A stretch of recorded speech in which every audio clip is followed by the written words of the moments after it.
اچھا سر، آپ کی جو سابقہ جماعت ہے پاکستان تحریک انصاف، اس کا اور اس کے بانی چیئرمین کا سیاسی مستقبل آپ کیا دیکھ رہے ہیں؟ دیکھیں، عمران خان کا پی ٹی آئی کا سیاسی مستقبل عدالتوں کے ہاتھ میں، سپریم کورٹ کے ہاتھ میں، جو کورٹس فیصلہ کرے گی اسی کے ساتھ اس کا مستقبل جوڑا ہوا۔ کئی بڑے سیریس کیس ہے، سائفر کا بھی سیریس ہے، 190 ملین پاؤنڈس کا بھی بہت سیریس ہے، توشہ خانہ کی بھی بڑا سیریس ہے، اس طرح اور بھی کیسز ہیں جو بہت سیریس ہیں۔ یہ ڈیپینڈس کرتا ہے کہ عدالت میں کون کیا پروف کرتا ہے۔ اچھا سر، آپ نے کرپشن کیسز کا ذکر کیا، 190 ملین پاؤنڈ کا ذکر کیا، آپ نے بڑا عرصہ خان صاحب کے ساتھ سیاست کی ہے، ان کی جماعت کے آپ وزیر اعلیٰ بھی رہے، تو آپ کیا سمجھتے ہیں کہ وہ کوئی کرپٹ سیاستدان ہیں؟ آپ نے ان کو کیا پایا کہ وہ کرپشن کافی ہوتی تھی ان کی حکومت میں، اور یہ جو سارے معاملات ہیں آپ کو لگتا ہے کہ ان میں صداقت ہے؟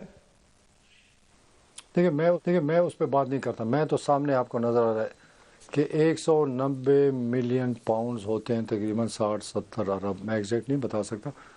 وہ پیسے میں اگر وزیر اعظم ہوں، وہ حکومت پاکستان کے ہے، وہ اٹھا کر میں کسی اور کے اکاؤنٹ میں ڈالوں تو اس کو آپ کیا کہتے ہیں؟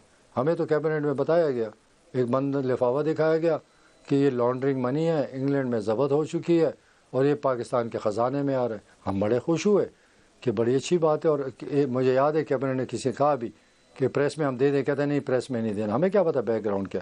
اگلے دن پتہ چلا کہ وہ پیسے تو کہیں اور چلے گئے۔ میں خود کیبنٹ میں ممبر تھا، میں نیب میں پیش ہوا، وہاں پر میں نے جو ساری سٹوری دی کہ حیران ہو گیا کہ وہ ہمیں جو کیبنٹ میں لایا گیا اس سے 2 دن پہلے وہ پیسے ٹرانسفر کر دی۔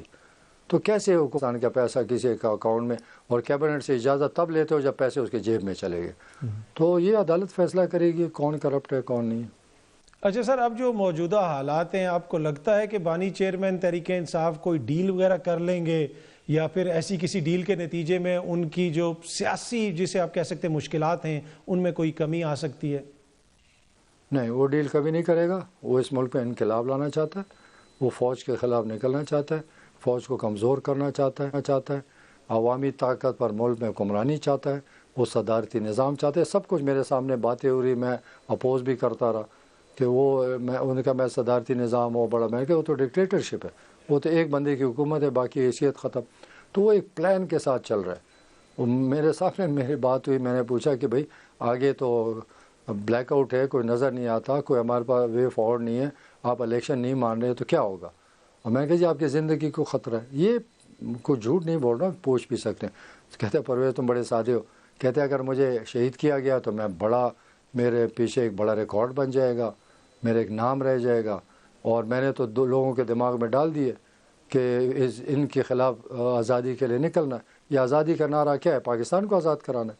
یہ آزادی کا نعرہ ہے کہ فوج سے آزادی مانگو، یہ لوگ نکلیں گے فوج کے خلاف انقلاب کریں گے، یہ اس کے منہ کے الفاظ ہیں۔ وہ کہتے ہیں میں جیل بھی چلا گیا تو میں ہیرو بن کے چلو ہیرو بن کے نکلے، دیکھیں گے مقابلہ ہم کریں گے۔ اس کی سوچ ایک ہی ہے کہ اس ملک میں ایک ڈکٹیٹر عمران خان بن جائے، ملک کا حکمران بن جائے، باقی جو ہے وہ تیتر بٹیر پھرتے رہیں۔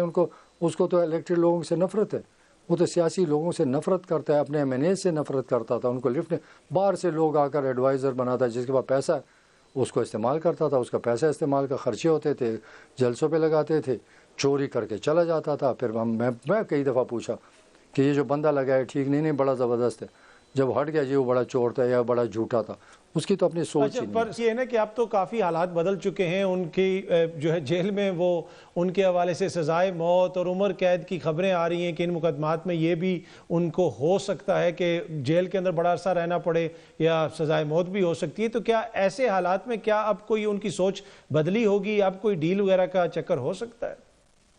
یہ اللہ جانے، مجھے نہیں پتا، میں انٹرسٹڈ ہوں، میں اتنا بیزی ہوں اپنے صوبے میں، میرے پاس اتنا ٹائم نہیں ہے کہ میں اس چیزوں میں پڑھوں۔ عدالت جانے، وہ جانے، وکیل جانے، اپنا کام جانے۔